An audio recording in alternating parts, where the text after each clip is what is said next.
ہند میں انوکھا مرکز تحفظ دین، یہ دین کا ترجمہ ہے مرکز تحفظ دین۔ الحمدللہ الحمدللہ کفا والسلام علی عبادہ الذین اصطفیٰ، اما بعد فاعوذ باللہ من الشیطان الرجیم، بسم اللہ الرحمن الرحیم۔ انا نحن نزلنا الذکر وانا له لحافظون، وقال النبی صلی اللہ علیہ وسلم خیرکم من تعلم القرآن وعلمہ۔ آج کے اس مبارک اجلاس کے ناظم اجلاس حضرت مولانا عبدالرحیم صاحب فلاحی دامت برکاتہم، اسٹیج پر رونق افروز علماء کرام، حفاظ کرام اور مدرسہ خیر العلوم کے اس اجلاس میں آئے ہوئے تمام معزز حاضرین کرام، یہ موقع اللہ کی بارگاہ میں سجدہ شکر بجا لانے کا ہے کہ یہ چھوٹا سا پودا جو گنگاپور میں مدرسہ خیر العلوم کے نام سے 1989 میں اس کا آغاز ہوا تھا، اور اس کی افتتاحی تقریب میں میری حاضری ہوئی تھی درگاہ کے اندر۔ یہ بڑی بے سر و سامانی میں شروع ہوا تھا۔ اللہ حضرت مولانا غلام محمد وستانوی دامت برکاتہم کی عمر میں برکت عطا فرمائے۔ 1997 میں انہوں نے اس ادارے کی سرپرستی قبول فرمائی، اور آپ دیکھ رہے ہیں کہ یہ جنگل میں منگل کا زماں جو ہے وہ حضرت خادم القرآن والمساجد کے کوششوں کا نتیجہ ہے۔ اور اس وقت 44 بچے یہ جو سامنے آپ کو کالی جاکٹ میں بیٹھے ہوئے نظر آ رہے ہیں، یہ سب فضلہ ہیں، فارغین ہیں اس مدرسہ خیر العلوم کے، جن کو حضرت مولانا کی اور علماء کے ہاتھوں سے اسناد سے نوازا جائے گا۔ اور آپ حضرات کے لیے، ہم سب کے لیے یہ شکر کا مقام ہے کہ اس شہر گنگاپور میں اللہ نے اتنا بڑا ادارہ، اور اس کے ناظم بھی ایسے چنا انہوں نے کہ ناظم اجلاس بھی عبدالرحیم ہے اور ناظم مدرسہ بھی عبدالرحیم سیفی ہے۔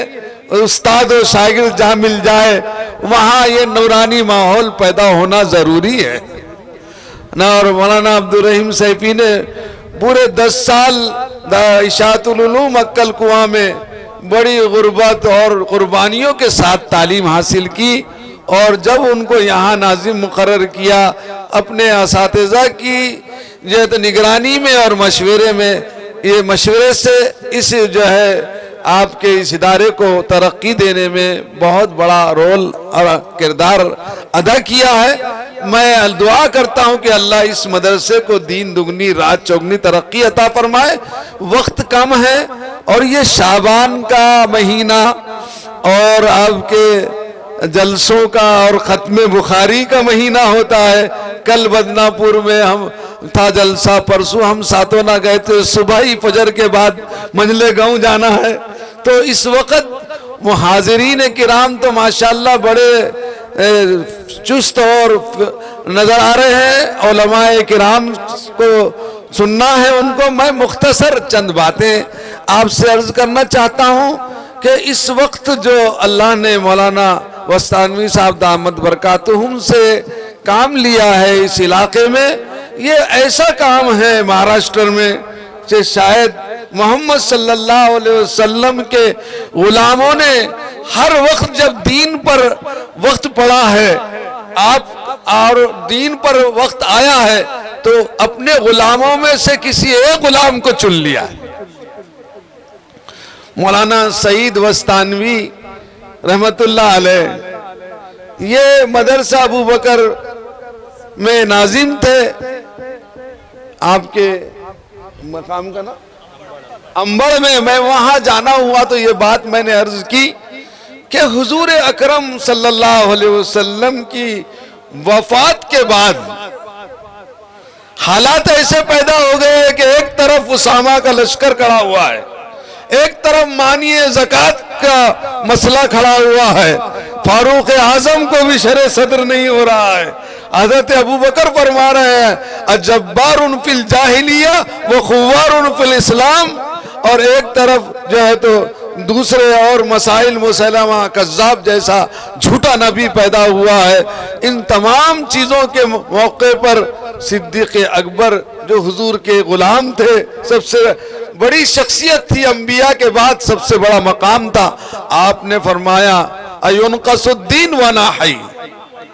تو اللہ نے اپنے رسول پاک کے غلاموں میں سے کسی غلام سے کام لیا, اور ہمارے مہاراشٹر میں حضرت مولانا کو اس غلام سے اتنا کام لیا کہ اللہ تعالیٰ نے ہر جگہ ایسے بڑے بڑے مکاتب اور مساجد, یہ نورانی ماحول انہی کے مرہون منت ہے. آج میں اس لیے حاضر ہوا تھا کہ مولانا کی زیارت کروں اور تعزیت کروں کہ مولانا کے علماء سے بھی بڑا تعلق رہا. جب حضرت عزیزہ مولوی سعید وستانوی اول عربی میں اور دوم عربی میں تھے تو حضرت نے کرم فرمائی کہ فرماتے مجھے جلسے میں وہاں سالانہ بلاتے, اور حضرت مولانا عبدالرحیم صاحب جو تواضع اور اخلاق کا پیکر ہے ہمارے ساتھ بڑے اخلاق کا معاملہ کرتے.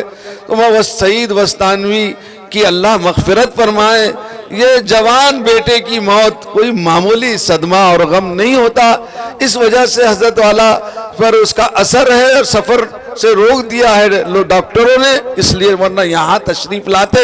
میں دعا کرتا ہوں اور آپ کی آمین کہ اللہ تعالیٰ مرحوم سعید وستانوی علیہ رحمت کی مغفرت فرمائے, ان کے درجات کو بلند فرمائے, آسماں اس کی لہت پر شبنم افشانی کرے, آسماں اس کی لہت پر شبنم افشانی کرے, سبزے نورستہ اس گھر کی نگہبانی کرے. یہ مدرسہ خیر العلوم سے اتنی خیر پھیلی ہے اس علاقے میں کہ آج 6 بچے اس سال بھی حافظ قرآن ہوئے, اور 44 بچے اب تک اس کم عمری میں مدرسے کی اتنے بچے حافظ قرآن ہوئے, فارغ ہوئے ہیں. یہ اساتذہ کے مدرسے کی اور یہاں کے ذمہ داروں کی محنت, ان کی لگن, ان کی جدوجہد اور ان کی کاوشوں کا اور صحیح پیہم کا نتیجہ ہے. اللہ تعالیٰ ان جو ہے سب کو جزائے خیر عطا فرمائے. 6 حافظ قرآن ہو جانا کوئی معمولی بات نہیں ہے.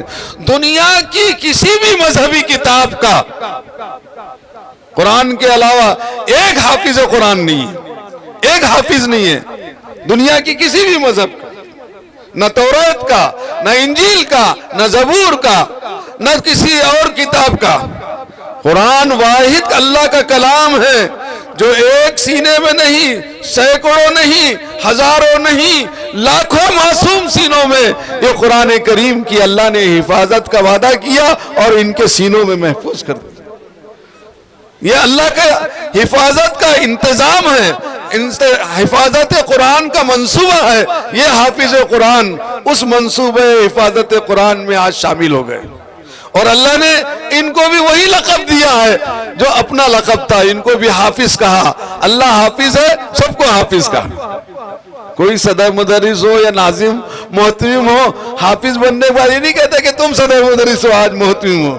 اللہ کا کرم دیکھیے کہ جو بچے چھوٹے چھوٹے تھے آج وہ آپ مصلی پہ کھڑے رہ کر امامت کا فریضہ انجام دیں گے. اللہ کے رسول صلی اللہ علیہ وسلم نے فرمایا حافظ قرآن کے ماں باپ کو ایسا تاج پہنایا جائے گا ساری دنیا کے انسانوں کے سامنے جو آفتاب اور مہتاب سے زیادہ, سورج اور چاند سے زیادہ روشن ہو. اور فرمایا اللہ کے رسول صلی اللہ علیہ وسلم نے کہ حافظ قرآن کی سفارش اس کے خاندان کے ایسے 10 لوگوں کے بارے میں قبول کی جائے گی جن پر جہنم واجب ہو چکی تھی۔ اللہ کے رسول صلی اللہ علیہ وسلم نے فرمایا، حافظ قرآن سے اللہ فرمائیں گے تو قرآن پڑھتا جا اور جہاں جنت کے درجات پر چڑھتا جا، جہاں تیری آخری آیت ہوں گی وہی منزلوں کا فی الجنہ، وہی تیرا درجہ اور مرتبہ ہوگا جنت کے اندر۔ یہ اتنے فضائل قرآن کریم کے ہیں، اور سارے فتنے جو اٹھ رہے ہیں، اگر آپ ان فتنوں کا انسداد کرنا چاہتے ہیں تو اس کی ایک ہی صورت ہے کہ قرآن کریم کی حفاظت میں لگ جائیے، قرآن کریم پر عمل کیجئے، قرآن کریم کے پیغام کو لوگوں تک پہنچائیے، بلکہ برادران وطن تک پہنچائیے۔ میں یہ مناسب سمجھتا ہوں کہ ہم برادران وطن کو بھی قرآن سنائیں۔ اللہ کے رسول نے کافروں کو قرآن سنایا، مشرکین کو قرآن سنایا، اور قرآن میں خود فرمایا وَقَالَ الَّذِينَ كَفَرُوا لَا تَسْمَعُوا لِهَذَا الْقُرْآنِ وَالْغَوْا فِيهِ لَعَلَّكُمْ تَغْلِبُونَ۔ ان مجالس میں ان کو بھی بلایا جائے، برادران وطن کو، اور بتایا جائے کہ قرآن کی کیا اثر پذیری ہے۔ حضرت طفیل عمر دوسی، ابو طفیل عمر دوسی شاعر تھے، مکہ آئے، کانوں میں لوگوں نے، مکے والوں نے کہا کہ قرآن مت سنو ورنہ تم ان کے جادو میں آ جائیں گے۔ انہوں نے اپنے کان میں روئی ٹھوس لی، اور جیسے ہی حرم پہنچے اللہ کے رسول صلی اللہ علیہ وسلم ان کے قرآن سنا، روئی نکالی اور کہا کہ میں کیسا عقل مند ہوں، میں قرآن کی باریکیوں کو جانتا ہوں، قرآن کی باریکیوں کو سمجھتا ہوں، شاعر ہوں۔ روئی نکالی اور قرآن سنا، ایمان لائے۔ فاروق اعظم حضور اکرم صلی اللہ علیہ وسلم کے قتل کے ارادے سے نکلے، قرآن سنا، ایمان لائے۔ قرآن کے اندر یہ تاثیر ہے۔ حضرت قاری عبدالباسط عبدالصمد جو دنیا کے منفرد قاری گزرے ہیں، انہوں نے کہا کہ جب جمال عبد الناصر نے مجھے رشیا لے کر گئے ایک مرتبہ، وہاں کمیونزم تھا، مذہب کو نہیں ماننے والے تھے، لیکن کہا مجھے لے کر گئے، کہا کہ ان کو کیوں لائے؟ وہاں کے صدر نے کہا کہ ان کا ایک قرآن سن لو۔ جب قرآن سنایا انہوں نے تو ان دہریوں کے آنکھوں سے بھی آنسو بہنے لگے۔ انہوں نے کہا اس وقت کمیونزم، کمیونسٹ مذہب اختیار کرنا، لوگ ماڈرن بننا چاہتے تھے، فخر کرتے تھے۔ میرے 11 ساتھی تھے جو ساتھی تھے بچپن کے، اور وہ دہریے اور کمیونسٹ بن گئے۔ ایک دن مجھے پکنک کو، تفریح کو لے کر گئے، سب کھانا پینا ہونے کے بعد مجھ سے کہنے لگے عبدالباسط تم قرآن بہت اچھا پڑھتے ہو، ذرا سناؤ۔ میں نے کہا تم کیا کرو گے، تم کو ایمان نہیں رکھتے ہو، کمیونزم میں چلے گئے ہو۔ کہا کہ نہیں، سناؤ۔ ان کی عادت شریفہ تھی کہ قرآن سناتے وقت ذرا آنکھیں بند کرتے تھے، ہاتھ ایسے رکھ کے پڑھتے تھے۔ ہم نے دارالعلوم دیوبند کے اجلاس میں راست ان سے قرآن سنا، انہی کی خراج سے دارالعلوم دیوبند کے 7 سالہ اجلاس کا آغاز ہوا تھا۔ وَاعْتَصِمُوا بِحَبْلِ اللَّهِ جَمِيعًا وَلَا تَفَرَّقُوا سے انہوں نے آیت کا آغاز کیا۔ تو وہ فرماتے ہیں کہ جب میں نے قرآن پورا کیا تو میرے 11 ساتھیوں کو دیکھا کہ آنکھوں سے آنسو جاری ہے، انہوں نے اسی میدان میں توبہ کی اور اللہ والے بن گئے۔ قرآن کریم کے اندر اتنا اثر ہے، ہم کو چاہیے کہ ہم قرآن کے تمام حقوق ادا کریں۔ قرآن کے 4 حق ہیں۔ پہلا حق یہ ہے کہ روزانہ تلاوت کا اہتمام کریں۔ قرآن کریم میں حضرت ابراہیم کی سب سے زیادہ دعا ہے، اور 59 جگہ قرآن کریم میں حضرت ابراہیم کا نام ہے۔ آپ نے اولاد کے لیے بھی دعا کی، ماں باپ کے لیے بھی دعا کی، ہر دعا موجود ہے ان کے، لیکن اس امت مسلمہ کے لیے دعا کی کہ ربنا وابعث فیہم رسولا منہم یتلو علیہم آیاتک ویعلمہم الکتاب والحکمہ ویزکیہم انکا انت العزیز الحکیم۔ یہ دعا حضور کے 4000 سال پہلے حضرت ابراہیم نے فرمائی کہ ایسا البلا نبی اس امت مسلمہ میں بھیج جس کے مقاصد نبوت یہ ہو کہ وہ قرآن کی تلاوت کرے۔ آج مسلمان گھروں میں قرآن کی تلاوت کا اہتمام نہیں رہا. ابھی بچے نے نظم پڑھا اور اس نے اپنی تقریر میں کہا کہ ہم قرآن کو صرف اس لیے استعمال کرتے ہیں کہ کسی کا دم آسان نہیں ہو رہا تو چل مولانا کو بلا لو، یاسین پڑھ دیں گے. کوئی دکان کا افتتاح ہو رہا ہے مکان کا تو قرآن پڑھا جاتا، بعد میں قرآن کے خلاف کیا جا رہا ہے. قرآن کریم گھر کے اندر موجود ہے، اس کے خلاف کیا جا رہا ہے. یہ قرآن کی تو توہین ہے، یہ قرآن کریم کو چھوڑ دینا ہے. اسی کا وبال ہے کہ ہم ذلت و خواری کے خار مذلت میں گرتے جا رہے ہیں. عزت ہماری اسی میں ہے کہ ہم اسلام پر اور قرآن پر عمل کریں.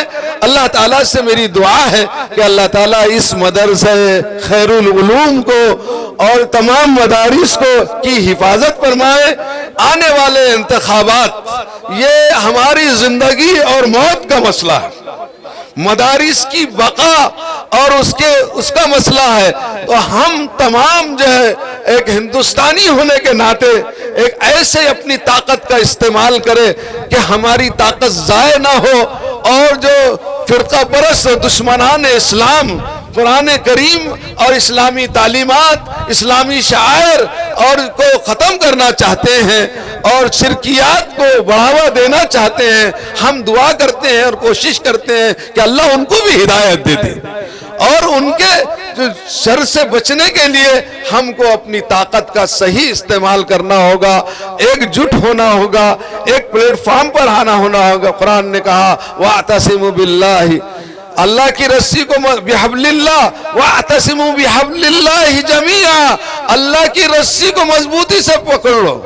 وَلَا تَفَرَّقُوا، گروپ بندیاں الگ الگ ٹولے مت بناؤ، ایک جگہ آ جاؤ. اپنی موت و زندگی کا مسئلہ ہے. مسلمانوں میں اگر اتحاد ہو جائے نا، ساری طاقتیں قرآن کریم کے اسلام کے مطابق ہو جائے تو سب متحد ہو جائیں گے. بغیر دین کے اتحاد پیدا نہیں ہو سکتا. اللہ تعالی ہم سب کو اس بات کو سمجھنے کی توفیق عطا فرمائے. شیخ الہند کی اس بات پر میں بات ختم کرتا ہوں. حضرت شیخ الہند مولانا محمود الحسن رحمت اللہ علیہ جب مالٹا کی جیل سے آئے تو ان کے استقبال میں بہت سے لوگ آئے. آپ بہت ضعیف اور آپ ہو گئے تھے. آپ کی پیرانہ سالی تھی شیخ الاسلام مولانا حسین احمد مدنی، ان کے ساتھ مالٹا کی جیل میں تھے اور روزانہ ایک پارہ یاد کر کے تراویح میں سناتے تھے. تو آپ نے آنے کے بعد کہا میں نے جیل کی تاریکیوں میں بہت غور کیا کہ ان مسلمانوں کے زوال کا کہ کیا اسباب ہیں. کہا کہ دو ہی سبب سمجھ میں آئے. ایک سبب یہ ہے کہ ان کی قرآن اور دین سے جہالت، کہ مسلمانوں کو ان مدارس سے الحمدللہ بہت فائدہ پہنچ رہا ہے، ورنہ عام پہلے حال یہ تھا کہ کلمہ بھی صحیح نہیں تھا. دعوت و تبلیغ اور مدارس نے یہ ماحول پیدا کیا. مسلمانوں کی آپ قرآن اور دین سے جہالت، علم دین سے جہالت ایک سبب، اور دوسرا سبب آپس کی نا اتفاق. مسجد میں جھگڑے، محلے میں جھگڑے، ادھر جھگڑے ادھر جھگڑے شیطان نے پیدا کر دیا.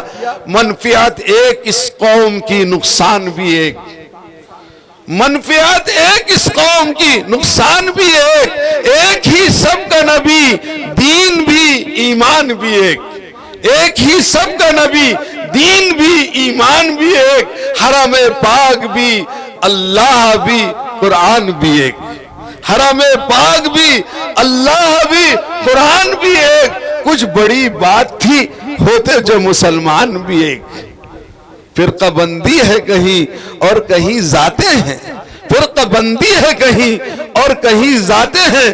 کیا زمانے میں پنپنے کی یہی باتیں ہیں. قلب میں سوز نہیں، روح میں احساس نہیں. قلب میں سوز نہیں، روح میں احساس نہیں. کچھ بھی پیغام محمد کا تمہیں پاس نہیں. اللہ ہم کو حضرت محمد صلی اللہ علیہ وسلم کے پیغام کا لحاظ و پاس کرنے کی توفیق عطا فرمائے اور آنے والے حالات پر متحد ہو کر ہم ان مدارس اور مساجد اور شاعر اسلام کی حفاظت کے لیے ہم کو ایکجٹ فرمائے، متحد فرمائے. ان مدارس کی اللہ حفاظت فرمائے اور ان کو ترقی عطا فرمائے. آمین. وآخر دعوانا الحمدللہ رب. اہل سنت کے چار آثار